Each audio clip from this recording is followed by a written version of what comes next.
नमस्कार विद्यार्थी मित्रांनो. In last lecture we were studied some part of energy flow in an ecosystem. त्यामध्ये आपण ट्रॉपिक लेवल म्हणजे काय,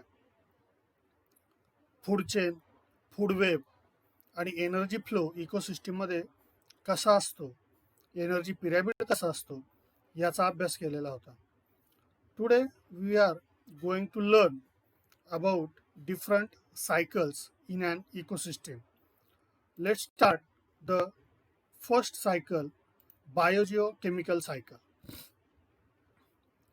We all know about energy flow, and the energy flow in an ecosystem is a one way. Last लेक्चरला आपण अभ्यासले की energy flow ecosystem मध्ये कसा असतो, वन वे असतो. And the flow of nutrients is cyclical. आणि न्यूट्रिएंटचा फ्लो जो काय असतो की जो प्रोड्युसर पासून तयार झाला की कुठपर्यंत येतो, परत प्रोड्युसर पर्यंत येतो, तर तो कसा आहे, तर तो cyclical. All organisms need nutrients for their growth. आणि जे काही सगळे सजीव आहेत त्यांना वाढीसाठी या न्यूट्रिएंटची गरज असते. The cyclical flow of nutrients within an ecosystem is called a biogeochemical cycle. मग बघा, हा जो काही सायक्लिकल फ्लो आहे न्यूट्रिएंटचा, तो कुठे आहे, विदिन अन इकोसिस्टम मध्ये. मग हा जो काही सायक्लिकल फ्लो आहे न्यूट्रिएंटचा इकोसिस्टम मधला, त्याला काय म्हणायचं आहे, बायोजिओकेमिकल सायकल. मग हे जे काही न्यूट्रिएंट्स आहेत are necessary for the growth of organisms, are continuously transferred from abiotic to biotic factors and biotic to abiotic factors within an ecosystem. मागच्या तासाला आपण पाहिले का हा एनर्जी फ्लो होत असताना किंवा न्यूट्रिएंटचा फ्लो होत असताना कशा प्रकारे होतो. म्हणजे हे जे काही न्यूट्रिएंट्स आहेत हे अबायोटिक फॅक्टर कडून कुठे येतात, बायोटिक फॅक्टर्स कडून. म्हणजे जमिनीमध्ये असणारं वॉटर असेल, मिनरल्स असतील, सनलाईट असेल, सम गॅसेस असतील, दीज आर अबायोटिक फॅक्टर्स. आणि त्या अबायोटिक फॅक्टर्स कुठे येतात, बायोटिक फॅक्टर्सकडे. आणि मग तिथे फूड प्रोसेस, फूड बनण्याची प्रक्रिया प्लांटमध्ये चालू होते नाही. And biotic to abiotic factors, आणि हाच न्यूट्रिएंट्स फ्लो नंतर कुठे जातो, परत अबायोटिक फॅक्टर मध्ये जातो within an ecosystem. And this biogeochemical cycle continuously operates through the medium of the biosphere. आणि ही जी काही बायोजिओकेमिकल सायकल आहे ही कंटिन्युअसली ऑपरेट होते. जे काही बायोस्फिअरचं, जीवावरणाचं मीडियम आहे, जीवावरणाचं माध्यम आहे, त्या माध्यमामध्ये ही बायोजिओकेमिकल सायकल सतत चालू असते. And this biosphere formed by the lithosphere, atmosphere and hydrosphere. आणि हे बायोस्फिअर कसं तयार झालेलं आहे, तर लिथोस्फिअर, ॲटमॉस्फिअर आणि हायड्रोस्फिअर यांचं मिळून हे तयार झालेलं आहे.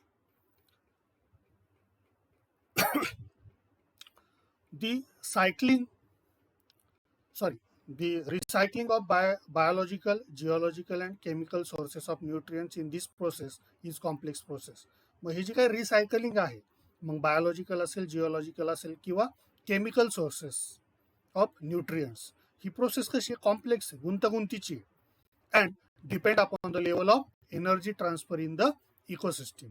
आणि ही कशावर अवलंबून आहे, तर एनर्जी ट्रान्सफर इकोसिस्टम मध्ये कशी होते, त्याची लेवल काय आहे, त्याच्यावरती ही रिसायकलिंग प्रोसेस डिपेंड आहे.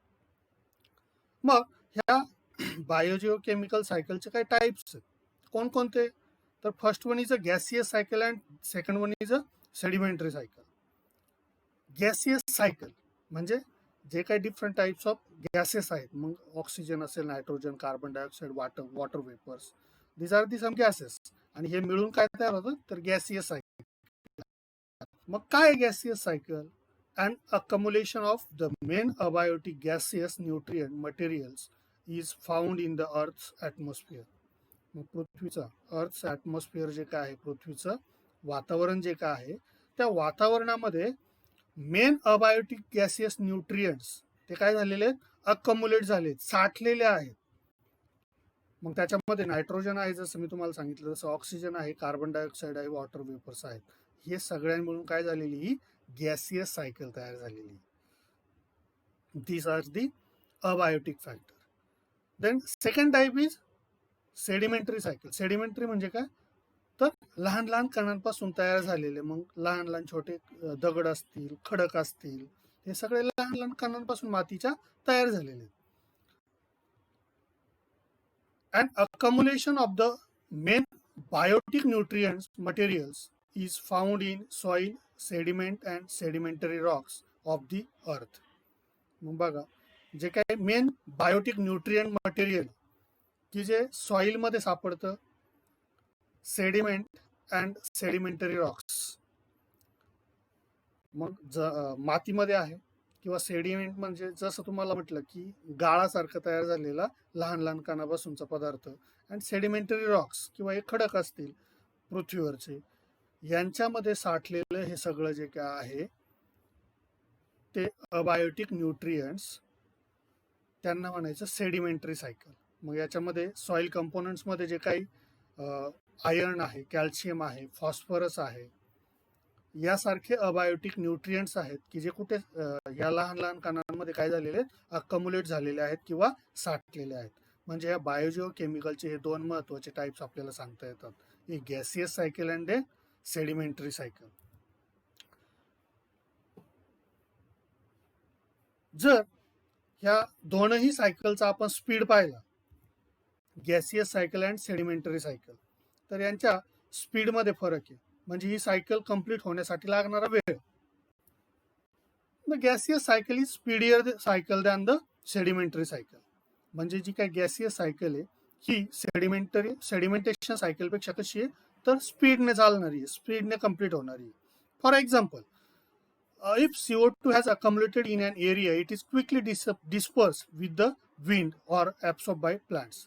हा जो काही कार्बन डायऑक्साईड हा एखाद्या एरियामध्ये अकम्युलेट झालेला आहे, साठलेला आहे, इट इज क्विकली डिस्पर्स, तो लगेच विरू शकतो, निघून जाऊ शकतो, विथ द विंड, हवेबरोबर, और ॲब्सॉर्ब बाय प्लांट्स, किंवा पटकन वनस्पती काय करू शकतात, त्याचं श्वसन करू शकतात. पण जसं सेडिमेंटरी सायकल आहे त्याच्यामधले जे काही सॉलिड कंपोनंट्स आहेत, आयर्न, कॅल्शियम, फॉस्फरस यासारखे अबायोटिक न्यूट्रिएंट जे काय आहेत ते लगेच जाऊ शकतात का, लगेच डिस्पर्स होऊ शकतात का, नाही. म्हणजे त्यांचं स्पीड कसं आहे या सायकलचं, तर स्लो आहे. मग समजा ह्या सॉइल मधले कंपोनंट्स आहेत like iron, calcium, phosphorus etcetera, ते अकम्युलेट इन अन एरिया. मग त्या एरियामधून ते प्लांट ॲब्सॉर्ब करतील, त्यांचा यूज त्यांचं फूड तयार करण्यासाठी करतील, मग तिथून ते प्रायमरी कंझ्युमरकडे जातील, तिथून सेकंडरी. म्हणजे अशा प्रकारे ही सायकल हळू आहे किंवा स्लो आहे गॅसियस सायकलपेक्षा. Climatic changes and human activity seriously affect the speed, intensity and equilibrium of these cycles. आणि मग ह्या ज्या काही सायकल आहे ह्या सायकलवरती काय अफेक्ट करतं, तर क्लायमेटिक चेंज, वातावरणात होणारे बदल, किंवा ह्युमन ॲक्टिव्हिटी असतील, आपण जी झाडं तोडतो नाही का, घरं बांधतोय, शेतीची जमीन कमी करतोय, it seriously affect the speed, intensity and equilibrium of these gaseous and sedimentary cycles. म्हणजे अशा प्रकारे ह्या बायोजिओ केमिकल सायकल बद्दल सांगतात. आता हे gaseous cycle and sedimentary cycle ह्या आपण वेगळा विचार करू शकत नाही. जरी आपण याचे दोन टाईप म्हटलं, the cycle of gases and the sedimentary cycle cannot be completely separated. या दोन आपण पूर्णपणे वेगळ्या करू शकत नाही फ्रॉम इच अदर, एकमेकांपासून. For example, nitrogen present in the form of gas in the atmosphere. Nitrogen हा जो काही गॅस आहे are present in the form of gas in the atmosphere. ॲटमॉस्फिअरमध्ये गॅसच्या स्वरूपात आहे. And it also present in the form of compounds like nitrogen oxide in the soil and sediments, किंवा गाळामध्ये, जमिनीमध्ये किंवा गाळाच्या जागेमध्ये हा नायट्रोजन असतो. Similarly, carbon occurs in abiotic form mainly in coal, granite, diamond, limestone etcetera. त्याचप्रमाणे जर कार्बनचा विचार केला आपण अबायोटिक फॉर्मचा, तर हा कोलमध्ये आहे, ग्रॅनाइटमध्ये आहे किंवा डायमंड, लाईमस्टोन या ठिकाणांवरती आपल्याला आढळून येतो. And in the form of carbon dioxide gas in the atmosphere. आणि त्याचप्रमाणे ॲटमॉस्फिअरमध्ये हा गॅसियस फॉर्ममध्ये सुद्धा असतो. म्हणजे हा सेडिमेंटरी सायकलमध्ये पण आहे आणि हा गॅसियस सायकलमध्ये पण आहे. That means these two cycles cannot separate each other. त्या एकमेकांपासून वेगळ्या करता येत नाहीत. पुढची सायकल आहे कार्बन सायकल. बघा आता कार्बनचं जर आपण विचार केला तर in factories the burning of fuel it produce carbon dioxide. It also present in the atmosphere via breathing of animals or living organism. Carbon dioxide exhaust. It also present in fossil fuels. Carbon dioxide used by plants.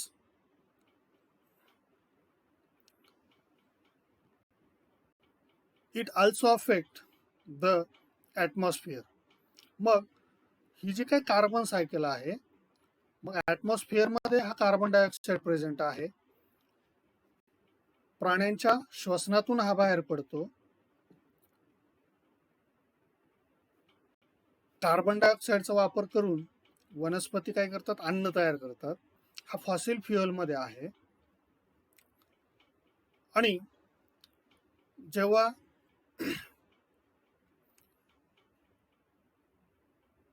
Living organism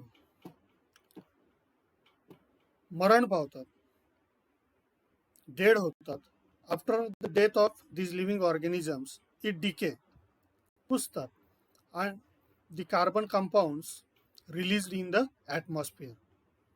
म्हणजे अशा प्रकारे हा carbon हा cyclic फॉर्ममध्ये सतत फिरत असतो. मग ह्या कार्बन सायकलची डिटेल आपण माहिती पाहूया. The circulation and recycling of carbon from the atmosphere to living organism and after their death back to the atmosphere is called a carbon cycle. बघा, the circulation फिरतोय and recycling आणि तो परत गोल गोल फिरून येतोय from the atmosphere to living organism. Atmosphere मधून living organism कडे जातोय अँड आफ्टर देअर डेथ, आणि लिव्हिंग ऑर्गॅनिझमच्या डेथ नंतर बॅक टू द ॲटमॉस्फिअर, जेव्हा ते डिके होतात, कुजतात, नाही का, तर ते परत त्या कार्बन कंपाऊंड फॉर्ममध्ये रिलीज होतात ॲटमॉस्फिअरमध्ये. म्हणजे अशा प्रकारे कार्बन सायकल ही कंटिन्युअस ॲटमॉस्फिअरमध्ये चालू असते. The circulation on recycling of carbon from the atmosphere to living organism and after their death back to the atmosphere is called the carbon cycle. आणि मग ही जी काही रिसायकलिंग अँड सर्क्युलेशनची प्रोसेस आहे याला काय म्हणायचं, carbon cycle. Abiotic carbon atoms are circulated. हे जे काही अबायोटिक कार्बन ॲटम्स आहेत ते सर्क्युलेट होतात अँड रिसायकल्ड होतात, परत वापरले जातात इन टू बायोटिक फॉर्म. आणि ते बायोटिक फॉर्ममध्ये परत वापरले जातात mainly through photosynthesis and respiration. आणि फोटोसिंथेसिस प्रक्रियेमध्ये हे जे काही कार्बन ॲटम्स आहेत ते वापरले जातात, नाही का. कार्बन डायऑक्साईडचा वापर करून वनस्पती त्यांचं अन्न बनवतात. अँड रेस्पिरेशन, आणि रेस्पिरेशन प्रोसेसमध्ये आपण काय करतो, ऑक्सिजन घेतो आणि कार्बन डायऑक्साईड बाहेर टाकतो. म्हणजे त्या ठिकाणी सुद्धा काय होतंय, कार्बनचं रिसायकलिंग होते. ॲटमॉस्फिअरकडून आलेला कार्बन हा आपण वापरतो आणि परत तो ॲटमॉस्फिअरमध्ये जातो. मग in the process of photosynthesis plant converts carbon dioxide into carbohydrates. बघा, प्लांट काय करतात, कार्बन डायऑक्साईडचा कन्वर्जन करतात. कशामध्ये, कार्बोहायड्रेट्समध्ये, by the process of photosynthesis, या फोटोसिंथेसिस प्रक्रियेमध्ये. Similarly they produce carbon compounds like proteins and fats. आणि त्याचबरोबर या वनस्पती काय करतात, तर कार्बन कंपाऊंड्स असणारे जे काही प्रोटीन्स आहेत आणि फॅट्स आहेत ते सुद्धा प्रोड्यूस करतात. म्हणजे अशा प्रकारे या अबायोटिक फॉर्ममध्ये हे कार्बन काय होतो, सर्क्युलेट होतो. Biotic carbon is transported from plants to herbivores. And herbivores to carnivores, carnivores to apex consumer. आणि बायोटिक फॉर्ममध्ये आपण पाहिलं होतं की कार्बन जो काय आहे बायोटिक कार्बन म्हणजे अन्नाच्या स्वरूपामध्ये, प्रोटीनच्या स्वरूपामध्ये जे काही वनस्पतींनी फूड तयार केलेले फोटोसिंथेसिसमध्ये, त्यातून तयार झालेला हा जो काय बायोटिक कार्बन आहे, हा काय होतो, वनस्पती आता प्रोड्युसर आहेत, तो ट्रान्सपोर्ट होतो कुठं, प्लांट्स टू हार्बिओर्स. हार्बिओर्सला जे प्लांट्स, हार्बिओर जे काय आहेत जे फीड अपॉन दी प्लांट्स नाही का, त्या प्लांट्स कडून हार्बिओर्स कडे जातो.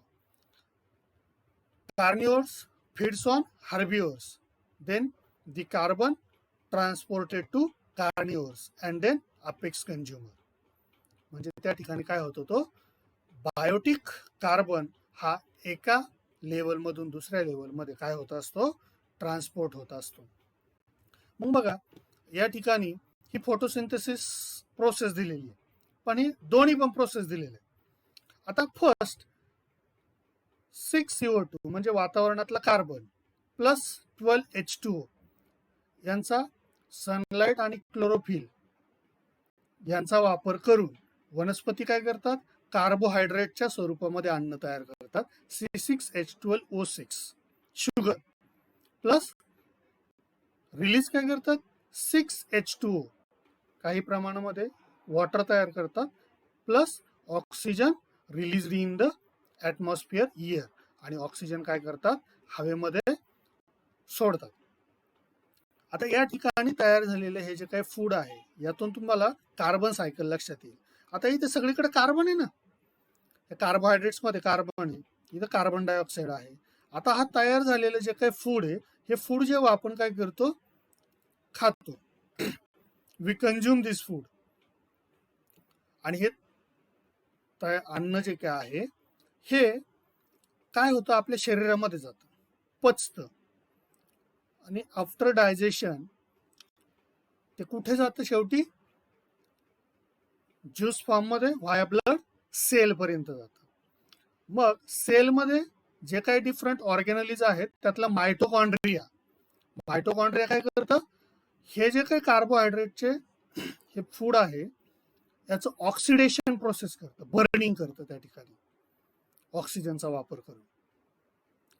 आणि हे कार्बोहायड्रेटचं बर्निंग झालं की त्या ठिकाणी एनर्जी तयार होते. आपण जेवल्यानंतर आपल्याला तरतरी वाटते बघा, आणि मग त्या ठिकाणी कार्बन डायऑक्साईड तयार होतो, पाणी तयार होतं आणि एनर्जी तयार होते. आणि हा कार्बन डायऑक्साईड परत ब्लड मार्फत आणून आपल्या फुफ्फुसांकडे, लंग्सकडे दिला जातो, आणि तिथून तो परत रेस्पिरेशन प्रोसेसमध्ये बाहेर टाकला जातो. म्हणजे तो कुठे गेला, परत ॲटमॉस्फिअरमध्ये गेला. ॲटमॉस्फिअरमधून आलेला कार्बन परत कुठे गेला, ॲटमॉस्फिअरमध्ये गेला. This is the main process in carbon cycle. ही कार्बन सायकल मधली मेन प्रोसेस आहे. आणि मग जसं मी तुम्हाला सांगितलं की बायोटिक कार्बन जो काय आहे तो transported from plant to herbivores, herbivores to carnivores, carnivores and to apex consumer after the death of living organism. आणि मग जेव्हा हे प्राणी मारतात, carbon goes in to the atmosphere and is again taken up by the living organism. मग हा carbon काय होतो, परत ॲटमॉस्फिअर मध्ये जातो, आणि तो परत लिव्हिंग ऑर्गॅनिझम काय करतात, घेतात. After death all types of consumer are decomposed by bacteria and fungi. जेव्हा हे प्राणी मृत पावतात नाही का, तेव्हा त्यांना डिकम्पोज केलं जातं, कुणामार्फत, बाय बॅक्टेरिया अँड फंगी. आणि बॅक्टेरिया आणि फंगी काय करतात, या डेथ ऑर्गॅनिझमला डिकम्पोज करतात, and carbon dioxide is released again in to the atmosphere. आणि मग त्या ठिकाणी कार्बन डायऑक्साईड परत वातावरणामध्ये सोडला जातो, and is used again by living organism. आणि तो परत सजीव काय करतात, त्या ठिकाणी स्वतःसाठी वापरतात. ही कार्बन सायकल झाली. म्हणजे ही सुद्धा काय तर इकोसिस्टीम मधला महत्वाचा भाग आहे. Next one is oxygen cycle. जे काही अबायोटिक फॅक्टर्स आहेत महत्वाचे, त्यांच्या सायकल कशा आहेत त्या आपण पहिली बायोजिओकेमिकल सायकल पाहिली, आता कार्बन सायकल पाहिली. आता महत्वाची सायकल आहे ऑक्सिजन. ॲटमॉस्फिअर मध्ये ऑक्सिजन आहे, plant create oxygen with photosynthesis. Plant काय करतात तर फोटोसिंथेसिस प्रोसेसमध्ये हा ऑक्सिजन तयार करतात. Animal and plants breathe in oxygen. नाही का, प्लांट्स आणि ॲनिमल्स यांचं श्वसन हे ऑक्सिजन मार्फत होत असतं. ॲनिमल्स काय करतात, ऑक्सिजन घेतात, कार्बन डायऑक्साईड सोडतात. प्लांट्स काय करतात, कार्बन डायऑक्साईड घेतात, ऑक्सिजन सोडतात. Again this oxygen taken up by other living organisms, and this oxygen cycle generate this circulation and recycling are called as oxygen cycle. Oxygen forms 21% of the atmosphere. आपल्याला माहिती आहे की atmosphere मधला 21% भाग हा ऑक्सिजनने व्यापलेला आहे. And this oxygen are present in hydrosphere and lithosphere. Hydrosphere मध्ये पण आहे आणि लिथोस्फिअर मध्ये पण आहे. म्हणजे जलावरणात पण आहे आणि ह्या लिथोस्फिअर मध्ये सुद्धा हा ऑक्सिजन असलेला दिसून येतो. Circulation and recycling of oxygen with in the biosphere is called the oxygen cycle. आणि मग हे जे काही बायोस्फिअर आहे, जीवावरण आहे, त्या जीवावरणामध्ये ऑक्सिजनचे जे सर्क्युलेशन होतं म्हणजे एकाकडून दुसरीकडे, आणि त्याची रिसायकलिंग म्हणजे एक सायकल कंप्लीट झाली की परत पहिल्यापासून सायकल तयार होते, within the biosphere is called as a oxygen cycle. आणि हिला काय म्हणायचं, ऑक्सिजन सायकल म्हणायचं. This cycle includes both biotic and abiotic components. आणि ह्या ऑक्सिजन सायकलमध्ये both biotic and abiotic components काय प्रेझेंट आहेत. Oxygen is continuously produced as well as used up in the atmosphere. Oxygen हा कंटिन्युअसली तयार होतो, ॲटमॉस्फिअरमध्ये आहेच, प्लांट्स पण काय करतात, त्या तयार करतात, ॲज वेल ॲज युज्ड. आणि त्याच वेळेस तयार झालेला ऑक्सिजन सुद्धा सतत वापरला जातो इन द ॲटमॉस्फिअर. म्हणजे प्लांटने तयार केलेला ॲटमॉस्फिअरमधले असलेला ऑक्सिजन हा कंटिन्युअसली अदर लिव्हिंग ऑर्गॅनिझम काय करतात, for their respiration purpose they used up. Oxygen is released in the process of photosynthesis. Oxygen release केला जातो by plants in the process of photosynthesis. जी काही फोटोसिंथेसिस प्रक्रिया प्लांट्स करतात त्यांच्यामधून, त्या प्रोसेसमधून हा ऑक्सिजन बायोस्फिअरमध्ये काय केला जातो, रिलीज केला जातो. Where as it is used up in a process like respiration, combustion, decomposition, corrosion, rusting etcetera. आणि त्याच वेळेस ऑक्सिजन हा इतर प्रक्रियांमध्ये वापरला जातो. जशी मी मागाशी तुम्हाला सांगितलं की लिव्हिंग ऑर्गॅनिझम त्यांच्या रेस्पिरेशनसाठी ऑक्सिजन वापरतात. त्याचबरोबर कंबशन प्रक्रिया असेल, डिकम्पोजिशन असेल नाही का, किंवा करोजन असेल, गंजण्याची प्रक्रिया असेल, त्याच्यामध्ये गंज जो जातो तो ऑक्सिजनमुळे, अँड रस्टिंग, ह्या सगळ्या प्रक्रियांमध्ये या ऑक्सिजनचा वापर केला जातो. And again this oxygen released in the atmosphere in the process of photosynthesis. म्हणजे अशा प्रकारे लिव्हिंग ऑर्गॅनिझम काय करतात, ऑक्सिजनचा वापर करतात, कार्बन डायऑक्साईड रिलीज करतात, आणि हा कार्बन डायऑक्साईड वनस्पती यूज करून परत काय करतात, फोटोसिंथेसिस मार्फत हवेमध्ये ऑक्सिजन रिलीज करतात, आणि ही ऑक्सिजन सायकल कंटिन्युअसली चालू राहते. Oxygen is a highly reactive. Oxygen हा हायली रिॲक्टिव्ह आहे, तो ज्वलनाला काय करतो, मदत करतो. And it readily reacts with other elements and compounds. आणि हायली रिॲक्टिव्ह तर आहेच, आणि त्याचबरोबर तो काय होतो तर अदर इलेमेंट आणि कंपाऊंड्स बरोबर लगेच रिॲक्ट होतो.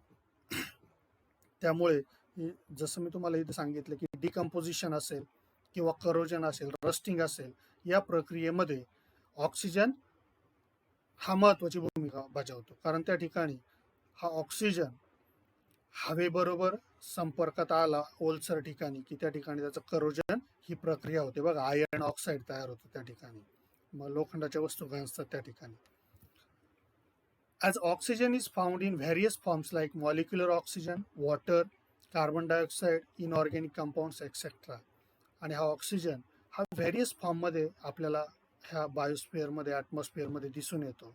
मग मॉलिक्युलर ऑक्सिजन असेल, रेग्युलर आपले ऑक्सिजन, वॉटर H2O म्हणजे पाण्यामध्ये सुद्धा ऑक्सिजन आहे, कार्बन डायऑक्साईडमध्ये ऑक्सिजन आहे आणि इतर काही इनऑर्गॅनिक कंपाऊंड्स आहेत त्यांच्यामध्ये सुद्धा हा ऑक्सिजन आपल्याला दिसून येतो. This is the oxygen cycle. Next one important is the nitrogen cycle. पुढची महत्वाची सायकल आहे नायट्रोजन सायकल. म्हणजे जे काही आपले नेचर आहे, निसर्ग आहे, त्या निसर्गाचं जे काही मेंटेनन्स आहे तो मेंटेनन्स ठेवण्यासाठी नायट्रोजन महत्वाची भूमिका बजावतो. आणि आपल्याला माहिती आहे nitrogen forms 78% of the atmosphere.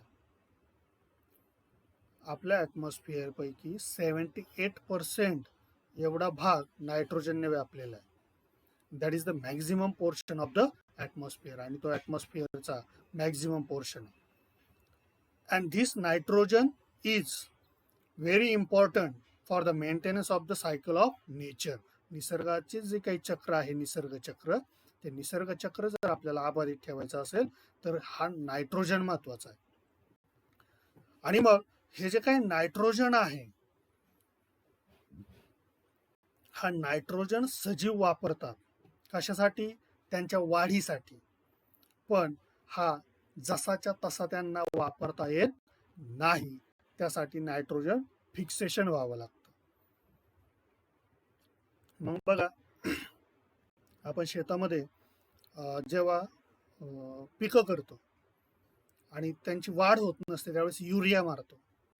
त्यानंतर त्या पिकाची वाढ होते पटकन. म्हणजे त्या युरियामध्ये काय तर nitrogen. and the circulation and recycling of nitrogen gas into the form of different compounds through various biotic and abiotic processes in nature is called the nitrogen cycle. आणि मग ते सर्क्युलेशन आणि रिसायकलिंग असेल नायट्रोजनचं, मग त्याच्यामध्ये डिफरंट फॉर्म आहेत compounds. त्या कंपाऊंड फॉर्मचं through various biotic and abiotic processes. मग वनस्पतींमध्ये आहे नायट्रोजन, हवेमध्ये आहे, म्हणजे वनस्पतींमध्ये जो काही कंपाऊंड फॉर्ममध्ये आहे तो बायोटिक फॅक्टर झाला आणि हवेमध्ये असणारा जो काय आहे तो अबायोटिक फॉर्म झाला. म्हणजे ह्या अबायोटिक अँड बायोटिक प्रोसेस जी काही डिफरंट प्रोसेसेस घडतात बायोटिक अँड अबायोटिकच्या, त्याच्यामध्ये हे जे काही सर्क्युलेशन अँड रिसायकलिंग होतं नायट्रोजनचं, या प्रोसेसला नायट्रोजन सायकल म्हणतात. जसं मी तुम्हाला सांगितलं की जमिनीमध्ये असणारा, हवेमध्ये असणारा नायट्रोजन जसाचा तसा सजीव वापरू शकत नाही, तर त्यांचं काय व्हावं लागतं? नायट्रिफिकेशन व्हावं लागतं. त्याला नायट्रोजन फिक्सेशन असं आपण म्हणतो.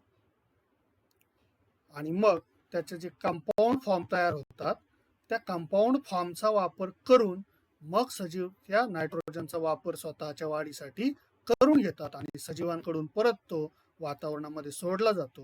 म्हणजे अशा प्रकारे ही नायट्रोजन सायकल ही प्रोसेस चालते. मग नायट्रोजन सायकल मधले इम्पॉर्टंट प्रोसेस काय? तर पहिलं nitrogen fixation, conversion of nitrogen into nitrates. मग हवेतला जो काही नायट्रोजन त्याचं कन्व्हर्जन केलं जातं. कशामध्ये? नायट्रेट्समध्ये. And nitrites through atmospheric, industrial and biological processes. आणि नायट्राइट्स मध्ये सुद्धा त्याचं रूपांतर केलं जातं मग ॲटमॉस्फेरिक, इंडस्ट्रियल अँड बायोलॉजिकल प्रोसेसमध्ये. म्हणजे या ठिकाणी नायट्रोजनचं नायट्राइट्स अँड नायट्राइट्स अशा दोन कंपाऊंड्समध्ये कन्व्हर्जन केलं जातं. Then ammonification, release of ammonia through decomposition of dead bodies and excretory waste of organism. बघा, जे काही डेड बॉडी ज्या काय असतात ज्या सजीवांच्या, त्याचं जेव्हा डिकम्पोजिशन होतं through this process ammonia release in to the atmosphere and excretory waste of organism. आणि जे काही ऑर्गॅनिझमचे एक्सक्रिएटरी वेस्ट आहे, त्या वेस्ट मार्फत सुद्धा हा अमोनिया रिलीज केला जातो. अमोनिया काय आहे? तर नायट्रोजन कंपाऊंड आहे. Then nitrification. मग ह्या अमोनियाचं कन्व्हर्जन केलं जातं कशामध्ये? Nitrite and then nitrate. पहिले नायट्राइटमध्ये कन्व्हर्जन केलं जातं, देन नायट्रेटमध्ये कन्व्हर्जन केलं जातं, and then denitrification, conversion of nitrogen compounds into gaseous nitrogen. आणि शेवटी परत ह्या नायट्रोजन कंपाऊंडचं कन्व्हर्जन कशामध्ये केलं जातं? नायट्रोजन गॅसेसमध्ये केलं जातं आणि तो ॲटमॉस्फिअरमध्ये रिलीज केला जातो. परत ही आकृती बघा. हवेमध्ये असणारा जो काही नायट्रोजन आहे त्याचं नायट्रोजन फिक्सेशन केलं जातं. आणि बघा NH3 किंवा डेड बॉडीचं डिकम्पोजिशन आहे, ॲनिमल एक्सक्रिएटरी वेस्ट आहे, त्याचं जो काही अमोनिया आहे त्याचं नायट्रिफिकेशन केलं जातं, त्याचं नायट्रोजन कंपाऊंडमध्ये रूपांतर केलं जातं आणि मग ह्या वनस्पती काय करतात? या जमिनीवरच्या त्याचा वापर करतात, NO3. आणि मग या ठिकाणी याचं परत ह्या बॅक्टेरियांमार्फत डिनायट्रिफिकेशन केलं जातं नायट्रोजन गॅसेस मार्फत. आणि हा नायट्रोजन गॅस परत कुठे सोडला जातो? ॲटमॉस्फिअरमध्ये सोडला जातो. अशा प्रकारे ही नायट्रोजन सायकल पूर्ण होते. ठीक आहे, या ठिकाणी आपण कोणकोणत्या सायकल पाहिल्या? Biogeochemical cycle, carbon cycle, oxygen cycle and nitrogen cycle. All these are the important cycle in an ecosystem. या ठिकाणी आपलं हे युनिट संपलेलं आहे. धन्यवाद.